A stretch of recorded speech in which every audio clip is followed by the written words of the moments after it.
Vous connaissez sûrement Snapchat, Twitter, Facebook, Google, Instagram, WhatsApp ou encore Skype. Mais savez-vous qu'en Chine, vous ne pouvez pas utiliser ces produits sans vous connecter à un VPN? En fait, ces services sont bloqués. Et il existe deux raisons à ces blocages. La première est économique, l'autre est politique. Du côté occidental, on préfère mettre en avant une simple raison politique. Mais c'est en réalité bien plus compliqué que cela. Beaucoup d'occidentaux voient les Chinois comme privés de leur liberté. Beaucoup pensent que les Chinois n'ont pas accès aux informations du monde extérieur. Et il n'est pas rare sur internet de voir des articles racontant des carabistouilles à propos des censures chinoises. Beaucoup pensent que le gouvernement chinois censure afin de mieux contrôler son peuple et de lui laver le cerveau. Certains articles sont censurés afin d'éviter l'émergence d'une crise politique. C'est indéniable. Mais dire que tout est censuré à ce but serait également calomnieux. Certains contenus sont strictement interdits en Chine, comme la pornographie par exemple. Mais l'immense majorité des contenus que vous voyez sur Facebook ou YouTube, ou bien même sur Google, sera disponible et visionnable en Chine. Par exemple, une grande partie des contenus que vous regardez sur YouTube seront disponibles sur Bilibili, iQIYI ou encore Youku, qui sont les plus grandes plateformes de vidéos chinoises. Quant à ce que vous regardez sur Facebook, ce sera peut-être disponible sur Weibo, QQ ou encore Weixin. Donc Weixin c'est WeChat, si vous connaissez le nom français. Vous ne pouvez non plus pas utiliser Google en Chine, mais êtes toujours dans la possibilité d'utiliser Baidu. Baidu fait lourde concurrence à Google en proposant des services similaires. Baidu Ditu, qui correspond à Google Maps, Baidu Fanyi, qui correspond à Google Traduction, Baidu Yunpan, qui correspond à Google Drive, j'en passe et des meilleurs. Et c'est pour cela que l'on peut constater qu'en réalité, la majorité des censures du gouvernement chinois sont à but économique. Étant donné que la Chine n'est pas dans de très bons termes avec les États-Unis et que l'immense majorité des réseaux sociaux actuellement est sous domination américaine, la Chine censure les géants étrangers pour des raisons officielles d'éthique. Mais en réalité, la Chine y voit là une très bonne opportunité de créer une sorte de protectionnisme détourné. Les réseaux sociaux chinois ne sont pas nouveaux. Certains ont même vu le jour bien avant Facebook.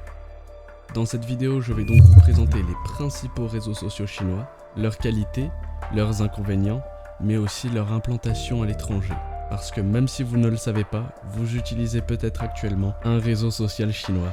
Weixin, Weibo et QQ sont les réseaux sociaux les plus populaires en Chine. Weibo est développé par Xinlang, alors que Weixin et QQ sont tous deux développés par Tangxun ou Tencent, qui est une des plus grandes entreprises chinoises. Nous allons maintenant rentrer dans les détails de chacun de ces réseaux. Commençons par Weixin ou WeChat, qui est de loin le réseau le plus utilisé en Chine, avec 1,80 milliard d'utilisateurs en 2018. L'interface ressemble à celle de WhatsApp en un peu plus épurée. On retrouve donc les fonctionnalités classiques d'une messagerie instantanée, soit discussion de groupe, discussion privée, appels vocaux, vidéos, partage de moments, envoi de fichiers, vidéos, etc.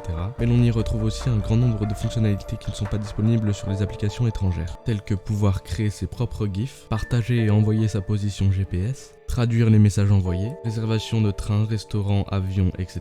Le paiement dématérialisé avec Weixin Zhifu, WeChat Pay, le NFC disponible partout avec le métro et le bus, un système de story, des applications intra-Weixin, un podomètre avec classement entre amis, la possibilité de scanner des milliers de QR codes disponibles dans toute la Chine. On retrouve également un système de pages comme sur Facebook, mais ce n'est pas exactement pareil. Comme vous pouvez le constater, les possibilités sont très nombreuses. Même ceux dans les campagnes et les plus âgés utilisent Weixin. Weixin est omniprésent et il en devient même difficile de sortir sans son téléphone. La première version de l'application a été publiée le 21 janvier 2011. Elle est aussi bien disponible sur navigateur que sur ordinateur ou sur mobile. Passons à QQ maintenant. QQ est probablement le réseau social chinois le plus vieux. Il a été créé en 1999 et était déjà omniprésent sur les téléphones à clapet. Globalement, QQ est vu comme un peu plus enfantin pour les Chinois. Weixin est plus simple, plus pratique et plus convivial que QQ. QQ n'est également pas très bien optimisé. Cependant, ce dernier présente des avantages que les autres n'ont pas. Presque tout ce qui est disponible sur Weixin l'est sur QQ. QQ présente aussi un moyen de paiement, mais qui n'est utilisable presque nulle part. Sur QQ, on retrouve des thèmes pour customiser son application, et les informations et faits divers sont à portée de main. Alors que Weixin impose une limite de taille dans l'envoi de fichiers, il me semble qu'il n'existe aucune limite sur les envois de fichiers dans QQ. QQ n'est donc pas que destiné aux plus jeunes, il est également destiné aux entreprises, et à ceux qui aiment former des grands groupes, en particulier des groupes de jeux. Passons à Weibo. Weibo présente également les caractéristiques typiques d'une application chinoise. Il n'y a en réalité pas grand chose à dire sur Weibo. Weibo ressemble beaucoup à Twitter et a été créé le 14 août 2009. L'interface ne paraît pas très simple mais permet de bien mieux trier que sur Twitter. Pour consulter Weibo, pas besoin de compte, mais il vous faudra tout de même un compte pour interagir. Maintenant que vous connaissez les plus grands réseaux sociaux chinois, passons à ceux qui sont un peu plus secondaires. Commençons par un que je n'aurai pas besoin de vous présenter, c'est TikTok. En chinois, Douyin. Douyin est la version chinoise alors que TikTok est la version internationale. Douyin a été lancé en septembre 2016. C'est un réseau social relativement récent et qui a réussi ce que les autres n'ont pas réussi, soit traverser les frontières jusqu'à l'Occident. Le dernier réseau que j'aimerais vous présenter est Zhihu. Il correspond à l'équivalent de Quora dans les autres pays. Le principe est donc très simple. Vous posez une question et les gens vous répondent. La communauté est très bonne et les gens vous répondent souvent avec des paragraphes, voire des romans. Si une idée vous vient par la tête, il vous est également possible de poster vos propres idées, de vous poser une question et d'y répondre vous-même. C'est personnellement un de mes réseaux sociaux préférés.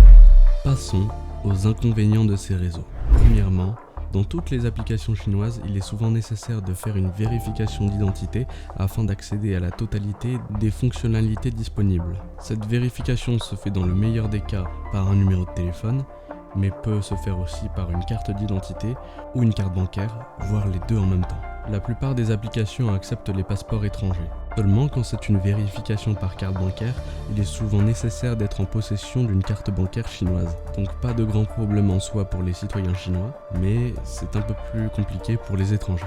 Deuxième problème, la censure. La censure en Chine n'est pas cachée. Tout le monde sait de quoi il ne doit pas parler. Si vous voulez effectuer des posts sur des sujets sensibles, vos posts seront simplement bloqués par l'intelligence artificielle.